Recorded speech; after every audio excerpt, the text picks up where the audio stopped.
जय हिंद साथियों। तो यहाँ पर हम आपके लिए पेपर कोड बीपीएससी 142 के कुछ इंपॉर्टेंट क्वेश्चंस को डिस्कस करेंगे जो आपकी जून एग्जाम के लिए इंपॉर्टेंट है। और ये हमारी पहली क्लास है जिसमें हम लोग कुछ इंपॉर्टेंट क्वेश्चंस को डिस्कस करेंगे। अगर आपको क्लास पसंद आती है तो वीडियो को लाइक एंड जो है चैनल को सब्सक्राइब करना मत भूलिएगा, जिससे आने वाली क्लास की आपको जो है नोटिफिकेशन मिलती रहेगी। और अगर आप लोग इस सब्जेक्ट के गैस पेपर को परचेज करना चाहते हैं जिसमें हमने पीवाईक्यू से प्लस आपके बुक से इंपॉर्टेंट क्वेश्चंस को कवर किया हुआ है, तो आप इसे हमारी वेबसाइट से डाउनलोड कर सकते हैं। अगर आप वेबसाइट से नहीं कर पा रहे हैं तो आपको डिस्क्रिप्शन में एक नंबर दिया गया है, उस नंबर पे आप लोग जो है व्हाट्सएप मैसेज करके परचेज कर सकते हैं। जिनको वेबसाइट से करना है सिंपली क्या करेंगे, गूगल पे जाएंगे और यहाँ पर सर्च करेंगे shop.hindustan.knowledge.com। जैसे आप सर्च करेंगे तो आपके सामने कुछ इस प्रकार की हमारी वेबसाइट खुल के आ जाएगी। अब आपको क्या करना है, सिंपली यहाँ पर आपको ऊपर सर्च कोड का ऑप्शन दिखेगा, वेबसाइट का लिंक भी आपको डिस्क्रिप्शन में मिल जाएगा, तो वहां से आप लोग क्लिक करके आ जाइएगा। अब आपको सिंपली सर्च कोड पे जाना है और यहाँ पर आपको अपना पेपर कोड टाइप करना है। यहाँ पर टाइप करेंगे BPSE 142। तो जैसे आप टाइप करेंगे तो इंग्लिश हिंदी दोनों लैंग्वेज में आपको यहाँ पर मिल जाएगा। तो जिस भी लैंग्वेज में आपको डाउनलोड करना है सिंपली इस पर क्लिक करेंगे और यहाँ से आप लोग इसको परचेज कर लेंगे। अगर आपको कोई प्रॉब्लम होती है तो आप इस नंबर पे व्हाट्सअप या फिर व्हाट्सअप आइकन पर क्लिक करके हमारी टीम को व्हाट्सअप कर सकते हैं, आपकी प्रॉब्लम सॉल्व हो जाएगी। ठीक है, अब वापस चलते हैं अपने प्रश्नों पर। यहाँ पर हमारा पहला प्रश्न है, भारत की विदेश नीति के उद्देश्यों की चर्चा कीजिए। तो भारत की विदेश नीति का मुख्य उद्देश्य देश के राष्ट्रीय हितों की रक्षा करना और अंतरराष्ट्रीय स्तर पर जो है सम्मानजनक स्थान प्राप्त करना है। स्वतंत्रता के बाद से भारत की विदेश नीति में कई बदलाव आए हैं, लेकिन इसके मूल उद्देश्य आज भी लगभग वही है।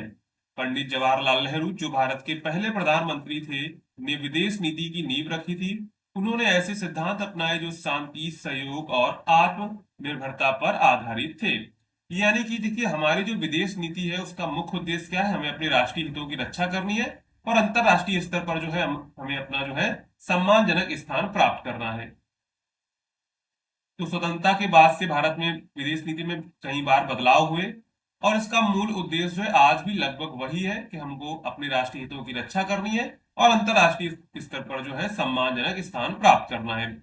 जो पंडित जवाहरलाल नेहरू थे, जो भारत के पहले प्रधानमंत्री थे, उन्होंने ही विदेश नीति की नींव रखी थी। उन्होंने ऐसे सिद्धांत अपनाए जो शांति, सहयोग और आत्मनिर्भरता पर आधारित थे। तो सबसे पहला उद्देश्य क्या है, राष्ट्रीय हितों की रक्षा। तो भारत की विदेश नीति का सबसे बड़ा उद्देश्य देश की सुरक्षा, संप्रभुता और विकास को सुनिश्चित करना है। यह नीतियां इस तरह बनाई जाती हैं कि भारत की सीमाएं सुरक्षित रहें, आर्थिक विकास हो और विदेशों में रहने वाले भारतीयों की रक्षा हो सके। इसके बाद शांति और सुरक्षा को बढ़ावा देना। तो भारत विश्व शांति में विश्वास रखता है, वह मानता है कि युद्ध किसी समस्या का समाधान नहीं है। इसलिए भारत ने हमेशा से शांति और संवाद के माध्यम से विवाद सुलझाने की वकालत की है। भारत ने संयुक्त राष्ट्र की शांति सेनाओं में भी जो है योगदान दिया है। इसके बाद जो है भारत गुटनिरपेक्षता की नीति को अपनाता है। शीत युद्ध के समय जब दुनिया दो बड़े गुटों यानी कि अमेरिका और सोवियत संघ में बटी थी, तब भारत ने गुटनिरपेक्ष आंदोलन की शुरुआत की। इसका उद्देश्य था कि भारत किसी भी गुट में शामिल ना हो और स्वतंत्र रूप से अपने निर्णय ले। आज भी भारत इस नीति को अपने हितों के अनुसार अपनाता है। यानी कि जब शीत युद्ध चल रहा था यानी कि कोल्ड वार चल रहा था, तब जो देश था यानी कि दुनिया थी वो अमेरिका और सोवियत संघ दो गुटों में बट गई थी। लेकिन भारत ने क्या कि भारत ने वहां पर जो है गुट निरपेक्ष नीति अपनाई, यानी कि उसने कहा कि हम किसी भी गुट में शामिल नहीं होंगे, हम क्या रहेंगे, उदासीन रहेंगे, यानी कि स्वतंत्र रहेंगे और अपना निर्णय लेंगे। इसके बाद आर्थिक विकास। तो आज के दौर में विदेश नीति का एक बड़ा उद्देश्य आर्थिक सहयोग को बढ़ावा देना है। भारत अन्य देशों से व्यापार, निवेश और तकनीक प्राप्त करने के लिए अच्छे संबंध बनाता है। इससे देश में रोजगार, उद्योग और बुनियादी ढांचे का विकास होता है। इसके बाद अंतरराष्ट्रीय सहयोग। तो भारत की विदेश नीति यह भी चाहती है कि वह अन्य देशों के साथ मिलकर वैश्विक समस्याओं का समाधान ढूंढे, जैसे कि जलवायु परिवर्तन, आतंकवाद, महामारी, ऊर्जा संकट आदि। भारत इन मुद्दों पर अंतरराष्ट्रीय मंचों पर अपनी जो है भूमिका निभाता है। यानी कि भारत की विदेश नीति यह भी चाहती है कि वह अन्य देशों के साथ मिलकर जो है वैश्विक समस्याओं का समाधान ढूंढे, जैसे कि जलवायु परिवर्तन, आतंकवाद, महामारी, ऊर्जा संकट आदि। इसके बाद भारतीय संस्कृति और मूल्यों का प्रचार। तो भारत की विदेश नीति भारतीय सभ्यता, संस्कृति और विचारधारा को दुनिया में फैलाने का कार्य भी करती है। सॉफ्ट पावर के माध्यम से भारत योग, आयुर्वेद, बॉलीवुड और भारतीय खान पान को जो है विश्व भर में लोकप्रिय बना रहा है। इसके बाद प्रवासी भारतीयों की सुरक्षा।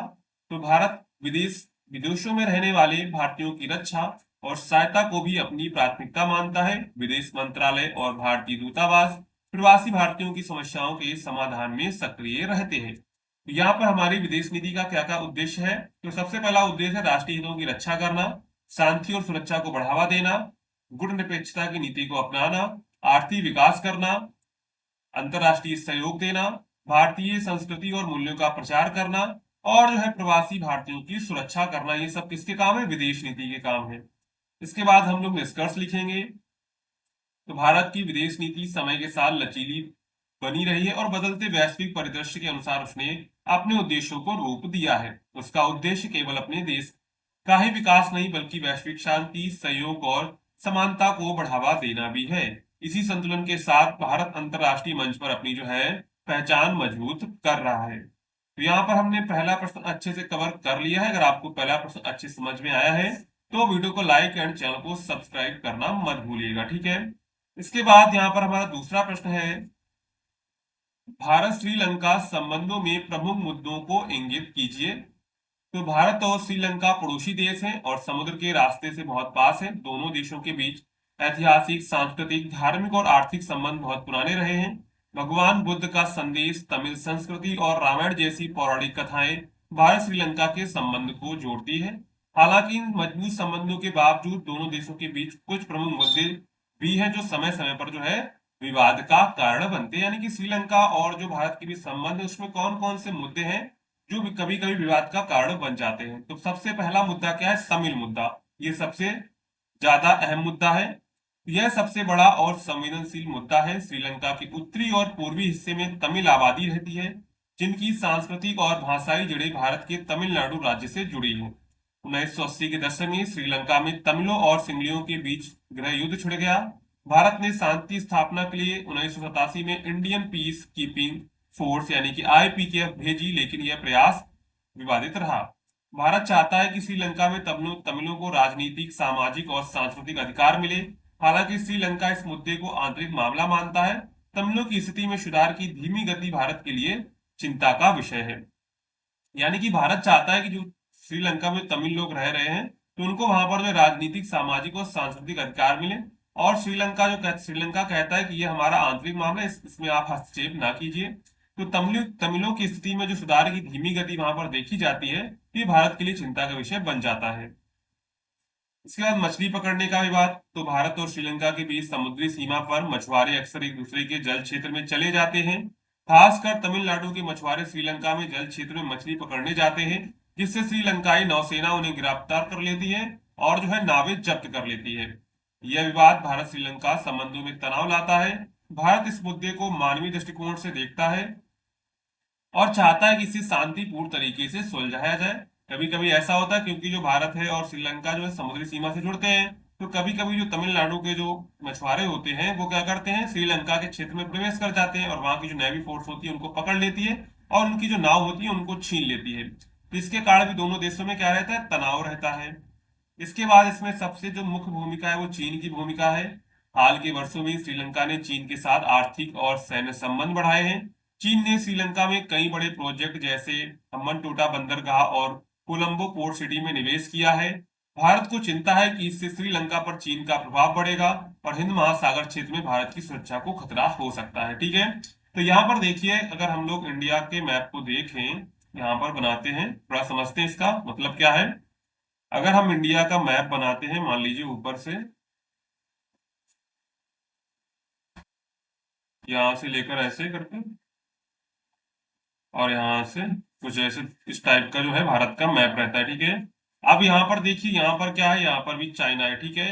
अगर श्रीलंका यहाँ पर है, अगर श्रीलंका पर चाइना का दबदबा बढ़ जाता है तो चाइना क्या करेगा, हिंद महासागर पर भी अपना कब्जा कर लेगा और यहाँ पर उसका कब्जा है ही। और इधर पाकिस्तान पर भी अपना जोर बना रहा है कि यहाँ से कब्जा कर ले। तो ये क्या कर रहा है, चारों तरफ से जो है इंडिया को घेर रहा है, तो ये भारत के लिए चिंता का विषय है। विशेषकर जब चीनी पनडुब्बियां और जहाज श्रीलंका के बंदरगाहों पर आए तो भारत ने एक कड़ी प्रतिक्रिया दी। भारत यह नहीं चाहता कि उसका पड़ोसी देश चीन के प्रभाव में आए, यानी वह नहीं चाहता कि श्रीलंका है उसके कर्जे में डूबे और उसके प्रभाव में आ जाए। इसके बाद शरणार्थी समस्या, तो श्रीलंका में गृह युद्ध के समय हजारों तमिल जो है नागरिक भारत, विशेषकर तमिलनाडु में शरण लेने आए थे। आज भी कई शरणार्थी शिविरों में रहते हैं। भारत को इन शरणार्थियों के पुनर्वास की चुनौती का सामना करना पड़ता है। यानी कि जब श्रीलंका में गृह युद्ध चल रहा था तो वहां से क्या हुआ, जो तमिल लोग थे वो क्या कर रहे, श्रीलंका को छोड़कर भारत में तमिलनाडु में आ गए, जिससे क्या हुआ, जिससे जो पुनर्वास की चुनौती भी भारत को सामना करना पड़ता है। इसके बाद व्यापार और निवास निवेश में असंतुलन। हालांकि भारत और श्रीलंका के बीच व्यापारिक संबंध अच्छे हैं, लेकिन श्रीलंका को लगता है कि भारत का व्यापारिक लाभ ज्यादा है। श्रीलंका में यह भावना भी देखी जाती है कि भारत के बड़े निवेश से स्थानीय व्यापार को नुकसान हो सकता है। इसके बाद हम लोग निष्कर्ष लिखेंगे। तो भारत और श्रीलंका के संबंध मजबूत हैं लेकिन जटिल हैं। सांस्कृतिक और ऐतिहासिक निकटता के बावजूद तमिल मुद्दा, मछली पकड़ने का विवाद, चीन की बढ़ती मौजूदगी जैसे मुद्दे द्विपक्षीय संबंधों में चुनौती पेश करते हैं। भारत को चाहिए कि वे श्रीलंका के साथ संवाद और सहयोग बनाए रखे ताकि आपसी समस्याएं सुलझाई जा सके और मित्रता मजबूत हो, क्योंकि अगर चीन का दबदबा बढ़ता है तो वो हमारे लिए जो है घातक, आगे चलकर घातक सिद्ध होगा। तो चीन से क्या करना है, चीन से जो है श्रीलंका को आजाद करवाना है कैसे भी करके हमको। इसके बाद चलते अगले प्रश्न पर। तो यहाँ पर अगला प्रश्न है, भारत अमेरिका द्विपक्षीय संबंधों की उभरती प्रकृति पर चर्चा कीजिए। तो भारत और अमेरिका दुनिया के दो सबसे बड़े लोकतांत्रिक देश हैं। इन दोनों देशों के संबंधों में पिछले कुछ दशकों में बहुत तेजी से बदलाव आया है। एक समय था जब भारत और अमेरिका के बीच की दूरी और मतभेद थे, लेकिन अब ये दोनों देश रणनीतिक साझेदार बन चुके हैं। भारत अमेरिका द्विपक्षीय संबंध अब केवल राजनयिक नहीं बल्कि आर्थिक, रक्षा, तकनीकी और सांस्कृतिक क्षेत्रों में भी तेजी से आगे बढ़ रहे हैं। तो सबसे पहले राजनीतिक और रणनीतिक साझेदारी। आज भारत और अमेरिका के बीच रणनीतिक साझेदारी मजबूत हो रही है। दोनों देश लोकतंत्र, मानवाधिकार और नियम आधारित वैश्विक व्यवस्था के समर्थक हैं। भारत अमेरिका 2+2 वार्ता यानी क्वाड समूह, भारत अमेरिका जापान ऑस्ट्रेलिया और IPEF जैसे मंचों के जरिए एक दूसरे के साथ मिलकर एशिया प्रांत क्षेत्र में शांति और स्थिरता बनाए रखने का काम कर रहे हैं। अमेरिका भारत को एक विश्व शक्ति के रूप में देखता है और चाहता है कि भारत जो है चीन के प्रभाव को संतुलित करने में भूमिका निभाए। अब यहाँ पर हम लोग क्या कर सकते हैं, अगर अमेरिका के साथ अगर हमारे अच्छे संबंध होंगे तो हम चीन के प्रभाव को जो है संतुलित कर सकते हैं। इसके बाद रक्षा और सुरक्षा सहयोग। तो भारत और अमेरिका के बीच रक्षा क्षेत्र में सहयोग बहुत तेजी से बढ़ा है। भारत अब अमेरिका से अत्याधुनिक हथियार और रक्षा उपकरण खरीद रहा है। दोनों देशों ने कॉम, CSA और LEMOA और BECA जैसे समझौते किए हैं, जिनसे सूचनाओं का आदान प्रदान, सैन्य बेस का उपयोग और जो है नेविगेशन में मदद मिलती है। साझा सैन्य अभ्यास जैसे युद्ध अभ्यास और मालाबार दोनों देशों के बीच रक्षा विश्वास को और मजबूत करते हैं। यानी कि ये लोग क्या करते हैं, साझा सैन्य अभ्यास करते हैं, जैसे युद्ध अभ्यास और मालाबार जो अभ्यास है ना, वो दोनों अमेरिका की सेना और जो है भारत की सेना दोनों मिलकर एक साथ जो है सैन्य अभ्यास करते हैं। इसके बाद आर्थिक और व्यापारिक संबंध। तो भारत और अमेरिका के बीच व्यापार भी लगातार बढ़ रहा है। अमेरिका भारत का सबसे बड़ा व्यापारिक साझेदार बन चुका है। दोनों देशों के बीच वस्त्र, सूचना प्रौद्योगिकी, फार्मा, ऊर्जा और सेवा के क्षेत्र में सहयोग हो रहा है। हालांकि कभी कभी व्यापार में टैरिफ और वीजा नीतियों को लेकर मतभेद भी सामने आते हैं, लेकिन दोनों देश बातचीत से इन्हें सुलझाने की कोशिश करते हैं। जैसा कि अब के जो ट्रम्प प्रेसिडेंट बने हुए हैं, उन्होंने क्या किया, भारत पर टैरिफ जो है बहुत ज्यादा बढ़ा दिया है। ये टैरिफ का मुद्दा जो बार बार आता रहता है, जिनके कारण जो है इन दोनों में मतभेद होते रहते हैं। इसके बाद प्रवासी भारतीयों की भूमिका। तो अमेरिका में बड़ी संख्या में भारतीय मूल के लोग रहते हैं, जिनमें डॉक्टर, इंजीनियर, वैज्ञानिक और उद्यमी शामिल हैं। ये प्रवासी भारतीय दोनों देशों के बीच पुल का काम करते हैं। कई प्रवासी भारतीय अमेरिकी जो है राजनीति, विज्ञान और तकनीकी में ऊंचे पदों पर है, जिससे भारत अमेरिका संबंधों को मजबूती मिलती है। इसके बाद तकनीकी और अंतरिक्ष सहयोग। तो भारत और अमेरिका के बीच अंतरिक्ष विज्ञान, डिजिटल तकनीक के क्षेत्र में भी सहयोग बढ़ रहा है। नासा और इसरो कई साझा मिशनों पर काम कर रहे हैं। आर्टिफिशियल इंटेलिजेंस, 5G और साइबर सुरक्षा जैसे आधुनिक क्षेत्रों में भी दोनों देश एक साथ मिलकर काम कर रहे हैं। इसके बाद हम लोग निष्कर्ष लिखेंगे। तो भारत अमेरिका संबंध अब परिपक्व और बहुआयामी हो चुके हैं। यह संबंध केवल द्विपक्षीय हितों तक सीमित नहीं है, बल्कि वैश्विक मुद्दों जैसे जलवायु परिवर्तन, आतंकवाद, स्वास्थ्य और तकनीक के क्षेत्र में भी गहराई से जुड़े हुए हैं। इन संबंधों की उभरती प्रकृति बताती है कि भविष्य में भारत और अमेरिका के साथ मिलकर वैश्विक नेतृत्व की भूमिका भी निभा सकते हैं। तो यहाँ पर हमने टोटल 3 प्रश्नों को कवर कर लिया है। अगर आपने अभी तक वीडियो को लाइक नहीं किया है तो वीडियो को लाइक कर दीजिए और चैनल को सब्सक्राइब जरूर कर दीजिएगा। इसके बाद हमारा चौथा प्रश्न है, भारत की एक्ट ईस्ट नीति के महत्व की चर्चा कीजिए। तो भारत की एक्ट ईस्ट नीति एक महत्वपूर्ण विदेश नीति है जिसे 2014 में प्रधानमंत्री नरेंद्र मोदी की सरकार ने सक्रिय रूप से लागू किया था। यह नीति पूर्ववर्ती यानी कि लुक ईस्ट नीति का ही विस्तारित और प्रभावशाली रूप है, जिसे 1991 में जो है तत्कालीन प्रधानमंत्री नरसिम्हा राव की सरकार ने शुरू किया था। देखिए, एक्ट ईस्ट नीति का उद्देश्य भारत और पूर्वी तथा दक्षिण पूर्व एशियाई देशों के बीच आर्थिक, रणनीतिक, राजनीतिक और सांस्कृतिक संबंधों को मजबूत करना है। यह नीति भारत की एशिया में मजबूत उपस्थिति की दिशा में एक बड़ा कदम है। तो यहाँ पर जो एक्ट ईस्ट नीति है उसका उद्देश्य क्या है? भारत और पूर्वी तथा दक्षिण पूर्व एशियाई देशों के बीच आर्थिक, राजनीतिक और रणनीतिक और सांस्कृतिक संबंधों को मजबूत करना है। यह नीति जो है भारत की एशिया में मजबूत उपस्थिति की दिशा में एक बड़ा कदम है। अब देखते हैं एक्ट ईस्ट नीति का उद्देश्य क्या है।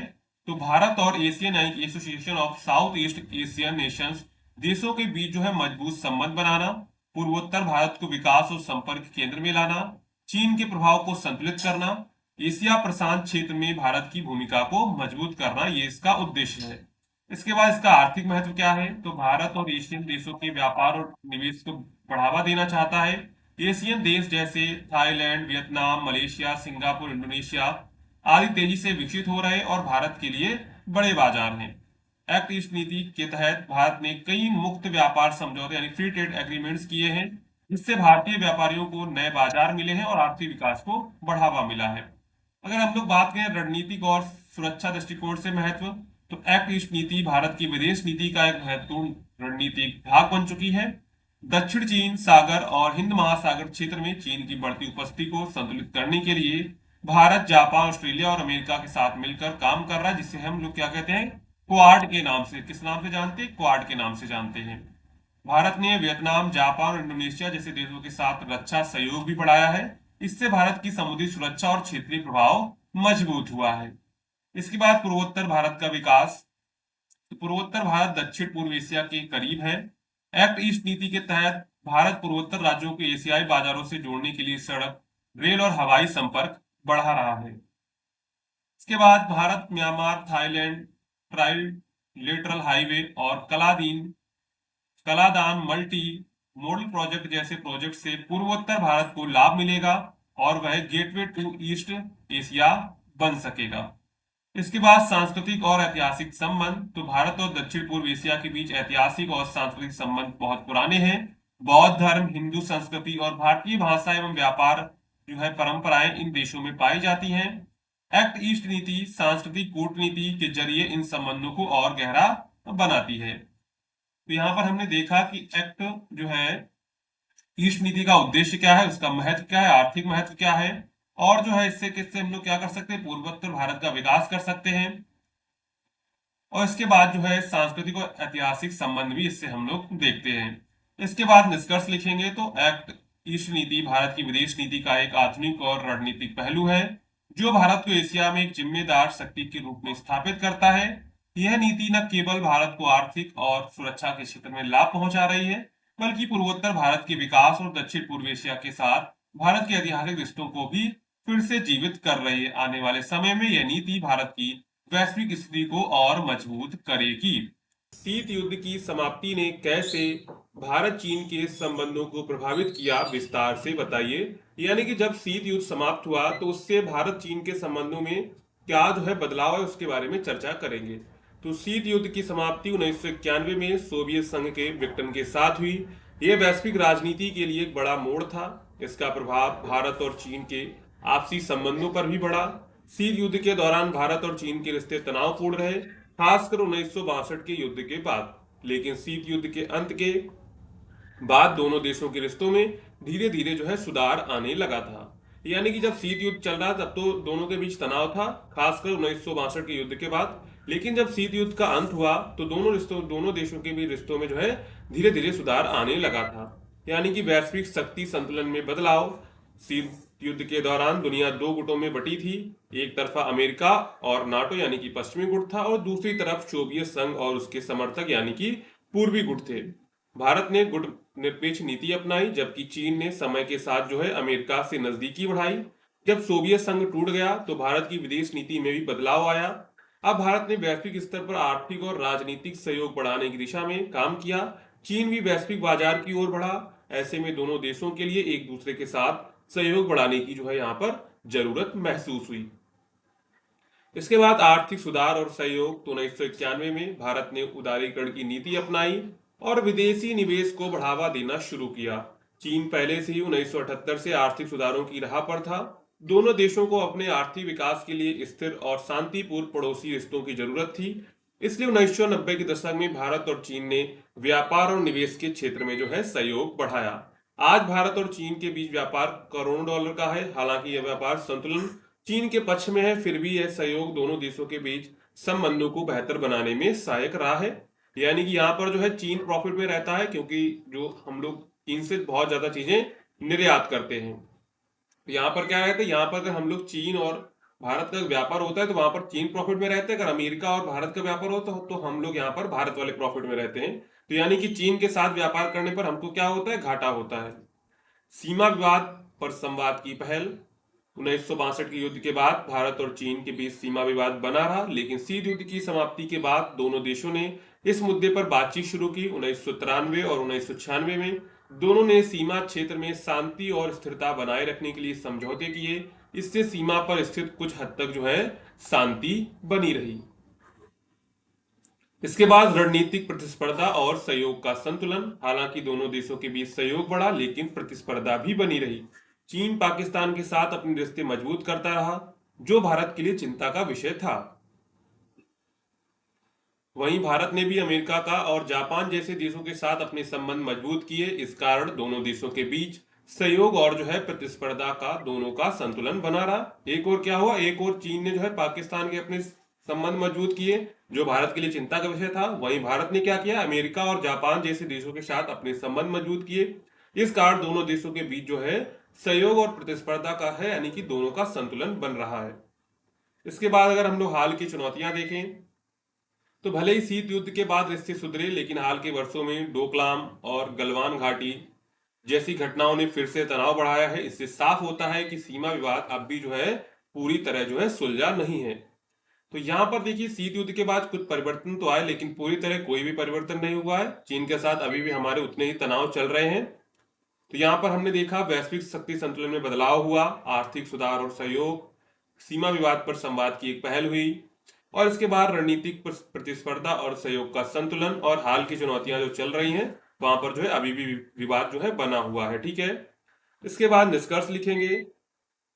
तो शीत युद्ध की समाप्ति के बाद भारत चीन संबंधों में सुधार की दिशा में कई कदम उठाए गए। व्यापार, संवाद, कूटनीतिक प्रयासों के जरिए दोनों देशों ने रिश्तों को बेहतर बनाने की कोशिश की। हालांकि सीमा विवाद और रणनीतिक प्रतिस्पर्धा अब भी एक बड़ी चुनौती बनी हुई है। आने वाले समय में संवाद और विश्वास ही इन रिश्तों को स्थिरता दे सकते हैं। यहाँ पर हमने पहला प्रश्न कवर किया है। अगर आपको पहला प्रश्न अच्छे समझ में आया है तो वीडियो को लाइक एंड जो है चैनल को सब्सक्राइब करना मत भूलिएगा। ठीक है, अब चलते हैं दूसरे प्रश्न पर। दूसरा प्रश्न क्या कह रहा है, 1947 के बाद भारतीय विदेश नीति में निरंतरता और परिवर्तन का वर्णन कीजिए। यानी कि 1947 के बाद भारत की विदेश नीति में क्या बदलाव हुए और क्या वही चीजें बनी रही। तो भारत की स्वतंत्रता के बाद उसकी विदेश नीति का मुख्य उद्देश्य था शांति, सुरक्षा, विकास और जो है अंतर्राष्ट्रीय संबंधों में स्वतंत्र पहचान बनाना। भारत ने पंडित जवाहरलाल नेहरू के नेतृत्व में एक ऐसी विदेश नीति अपनाई जो देश की सामाजिक, आर्थिक और राजनीतिक जरूरतों के अनुसार बनी थी। समय के साथ वैश्विक परिस्थितियां बदली और भारत की प्राथमिकताएं भी बदली। इस तरह जो है भारतीय विदेश नीति में कई बदलाव आए, लेकिन कुछ जो है मूलभूत सिद्धांत जो है लगातार बने रहे। अब देखिए कौन से सिद्धांत लगातार बने रहे, यानी कि उनमें कॉन्टिन्यूटी बनी रही। पहला था गुट निरपेक्ष। तो भारत ने शुरू से ही गुटनिरपेक्ष आंदोलन का नेतृत्व किया। भारत ना तो अमेरिका के नेतृत्व वाले पश्चिमी गुट में शामिल हुआ, ना ही सोवियत संघ के पूर्वी गुट में शामिल हुआ। यह नीति आज भी भारत की स्वतंत्र विदेश नीति की पहचान है। इसके बाद शांति और सह अस्तित्व। भारत हमेशा से अंतर्राष्ट्रीय विवादों का शांतिपूर्ण समाधान चाहता रहा है। पंचशील सिद्धांत, जिसमें एक दूसरे की संप्रभुता का सम्मान, गैर हस्तक्षेप, शांतिपूर्ण सह अस्तित्व जैसी बातें शामिल हैं, आज भी भारत की विदेश नीति का ये हिस्सा है। इसके बाद विकासशील देशों के साथ सहयोग। तो भारत ने एशिया, अफ्रीका, लैटिन अमेरिका के विकासशील देशों के साथ मजबूत संबंध बनाए। यह परंपरा आज भी कायम है, चाहे वह अफ्रीका में निवेश हो या वैश्विक दक्षिण की आवाज बनने की बात हो। अब इसमें कौन कौन से परिवर्तन आए हैं वो देख लेते हैं। यहाँ पर आर्थिक उदारीकरण के बाद जो है 1991 के बाद 1991 में भारत ने आर्थिक उदारीकरण की नीति अपनाई। इसके बाद भारत ने विदेशी निवेश को बढ़ावा दिया, वैश्विक अर्थव्यवस्था के साथ जुड़ने की नीति अपनाई। इससे भारत की विदेश नीति में आर्थिक कूटनीति की भी भूमिका बढ़ी, यानी क्या हुआ, आर्थिक उदारीकरण का बदलाव हुआ। इसके बाद अमेरिका और पश्चिमी देशों से घनिष्ठ संबंध बने। तो शीत युद्ध के दौरान भारत और अमेरिका के संबंध सीमित थे, लेकिन 2000 के बाद भारत और अमेरिका रणनीतिक साझेदारी मजबूत हुई। 2008 में न्यूक्लियर डील एक बड़ा जो है इसका उदाहरण था। इसके बाद चीन के साथ प्रतिस्पर्धा और संतुलन। तो 1962 के युद्ध के बाद भारत जो चीन के संबंध में तनाव रहा। हाल के वर्षों में गलवान घाटी जैसी घटनाओं ने तनाव बढ़ाया। भारत अब इंडो पैसिफिक क्षेत्र में अमेरिका, जापान और ऑस्ट्रेलिया के साथ मिलकर चीन का जो है रणनीतिक संतुलन बना रहा है। इसके बाद रक्षा और सुरक्षा नीति में सक्रियता। तो पहले से भारतीय शांतिपूर्ण विदेश नीति पर ज्यादा जोर देता था, लेकिन अब सुरक्षा और अमीर सामरिक हितों की रक्षा भी प्रमुख उद्देश्य बन गए। भारत जो है क्वाड जैसे समूह में शामिल होकर देश की समुद्री सुरक्षा पर भी काम कर रहा है। इसके बाद डायस्पोरा और सॉफ्ट पावर का उपयोग। तो अब भारत विदेशों में बसे प्रवासी भारतीयों को भी अपनी ताकत मानता है। योग, बॉलीवुड और भारतीय संस्कृति के प्रचार प्रसार को भी विदेश नीति का जो है हिस्सा माना जा रहा है। तो यहाँ पर देखिए कौन कौन से बदलाव हुए। आर्थिक उदारीकरण के बाद बदलाव, अमेरिका और पश्चिमी देशों से घनिष्ठ संबंध, चीन के साथ प्रतिस्पर्धा और संतुलन, और इसके बाद रक्षा और सुरक्षा नीति में सक्रियता, डायस्पोरा और सॉफ्ट पावर का प्रयोग। और कौन कौन से जो है नीतियां हमारी कंटिन्यू बनी रही, गुटनिरपेक्षता, शांति और सह-अस्तित्व और विकासशील देशों के साथ सहयोग। इसके बाद हम लोग निष्कर्ष लिखेंगे। तो भारत की विदेश नीति में 1947 से लेकर आज तक कुछ मूल्य शांति, गुटनिरपेक्षता और सह अस्तित्व हमेशा बने रहे हैं, लेकिन बदलते वैश्विक हालात के अनुसार भारत ने अपनी नीति में आर्थिक, सामरिक और रणनीतिक बदलाव भी किए हैं। यह नीति आज भी भारत को एक जिम्मेदार और सशक्त वैश्विक शक्ति के रूप में प्रस्तुत करती है। तो यहाँ पर देखिए सभी उत्तर में आपको निष्कर्ष लिखना जरूरी है और आपको ऐसे ही हेडिंग वाइज अपने आंसर्स को लिखना है, ठीक है। आपको पूरी अपनी जो है कॉपी फिलअप करनी है। इसके बाद यहाँ पर तीसरा प्रश्न है, भारत और पाकिस्तान के बीच प्रमुख मुद्दे क्या है, विस्तार से समझाइए। यानी कि भारत और पाकिस्तान के बीच क्या क्या विवाद है उसके बारे में चर्चा करेंगे। तो भारत और पाकिस्तान 1947 में एक ही देश से अलग होकर बने थे, लेकिन विभाजन के बाद से ही दोनों देशों के बीच संबंध सामान्य नहीं रहे। आज भी कई ऐसे प्रमुख मुद्दे हैं जो दोनों देशों के बीच तनाव और जो है टकराव का कारण बने हुए हैं। सबसे पहला विवाद क्या है, कश्मीर विवाद। तो कश्मीर भारत और पाकिस्तान के बीच सबसे बड़ा और पुराना विवाद है। 1947 में जब भारत का विभाजन हुआ तब जम्मू कश्मीर के राजा ने भारत में विलय का निर्णय लिया। पाकिस्तान ने इस पर आपत्ति जताई और तभी से मुद्दा लगातार विवाद का कारण बना हुआ है। 1947, 1965, 1999 कारगिल युद्ध में दोनों देशों के बीच युद्ध भी हो चुका है। पाकिस्तान कश्मीर को विवादित क्षेत्र माना जाता है, जबकि भारत इसे अपना अभिन्न अंग मानता है। भारत का कहना है कि जम्मू कश्मीर में चुनाव और संविधान के अनुसार उसका भारत में विलय पूरी तरह वैध है। इसके बाद आतंकवाद। तो भारत का आरोप है कि पाकिस्तान अपनी जमीन का इस्तेमाल जो है भारत के खिलाफ आतंकवादी गतिविधियों के लिए होने देता है। जैसे 2001 में भारतीय संसद पर हमला हुआ, 2008 में मुंबई हमला 26/11 का, 2016 में उरी हमला और 2019 में पुलवामा हमला हुआ। ये सब किसके कारण हुए थे, पाकिस्तान को हम लोग यहाँ पर जो है दोषी मानते हैं कि वो क्या करता है, टेररिज्म को जो है बढ़ावा देता है, आतंकवाद को बढ़ावा देता है। इन सभी हमलों में पाकिस्तान के आतंकी संगठनों जैसे लश्कर ए तैयबा और जैश ए मोहम्मद के शामिल होने के आरोप लगे हैं। भारत ने जवाब में सर्जिकल स्ट्राइक और एयर स्ट्राइक जो है 2019 बालाकोट जैसी सैन्य कार्रवाई भी की थी। इसके बाद पानी का विवाद भी है पाकिस्तान के साथ में। तो भारत और पाकिस्तान के बीच सिंधु जल संधि 1960 में हुई थी। इसके तहत सिंधु प्रणाली को 6 नदियों में से 3 नदियों यानी कि ब्यास, रावी, सतलुज का पानी भारत को और 3 नदियों सिंधु, झेलम, चिनाब का पानी पाकिस्तान को दिया गया। हालांकि पाकिस्तान का आरोप है कि भारत जल परियोजनाओं के जरिए उसके हिस्से का पानी रोक रहा है और भारत कहता है कि वह संधि का पूरा पालन कर रहा है। इसके बाद सियाचिन विवाद भी है। तो सियाचिन दुनिया का सबसे ऊंचा क्षेत्र है। यह भारत और पाकिस्तान के बीच नियंत्रण यानी कि नियंत्रण रेखा एलओसी के पास स्थित है, लाइन ऑफ कंट्रोल। तो 1984 में भारत ने इस क्षेत्र पर नियंत्रण किया और अब तक इसे बनाए हुए है। पाकिस्तान इसे विवादित मानता है और मांग करता है कि भारत यहां से सेना हटाए। इसके बाद व्यापार और संपर्क की समस्याएं। तो भारत और पाकिस्तान के बीच व्यापार बहुत सीमित है। जब भी तनाव बढ़ता है दोनों देशों के एक दूसरे के व्यापार और आवाजाही रोक देते हैं। रेल और बस सेवाएं, वीजा सुविधा और सीमा व्यापार पर अक्सर असर पड़ता है। यानी कि जब भी क्या होता है, जब भी दोनों के बीच तनाव बढ़ता है तो इनके बीच जो व्यापार वगैरह है वो सब रोक दिया जाता है। इसके बाद कूटनीतिक संबंधों पर उतार चढ़ाव। तो कभी दोनों देशों के बीच बातचीत होती है तो कभी रिश्ते बिल्कुल ठप हो जाते हैं। जैसे ही कोई आतंकी हमला या सैन्य तनाव होता है, भारत पाक बातचीत बंद हो जाती है। इससे स्थायी समाधान नहीं निकल पाता है। तो यहाँ पर हमने देख लिए कौन कौन से मुद्दे जो हैं भारत और पाकिस्तान के बीच चल रहे हैं। पहला मुद्दा है कश्मीर विवाद, आतंकवाद विवाद, पानी का विवाद। इसके बाद सियाचिन विवाद, व्यापार और संपर्क की समस्याएं और कूटनीति संबंधों में उतार चढ़ाव।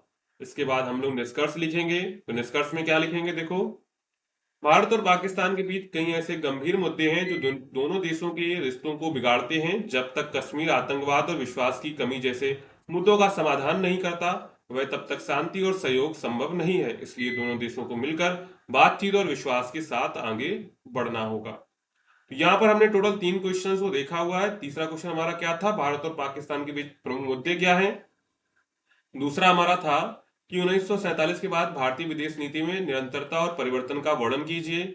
और पहला यहाँ पर हमारा प्रश्न था, शीत युद्ध की समाप्ति ने कैसे भारत चीन के संबंधों को प्रभावित किया, विस्तार से बताइए। तो अगर आपको तीनों क्वेश्चन अच्छे समझ में आए हैं तो वीडियो को लाइक करिएगा, चैनल को सब्सक्राइब करिएगा और अपने दोस्तों में शेयर करना मत भूलिएगा।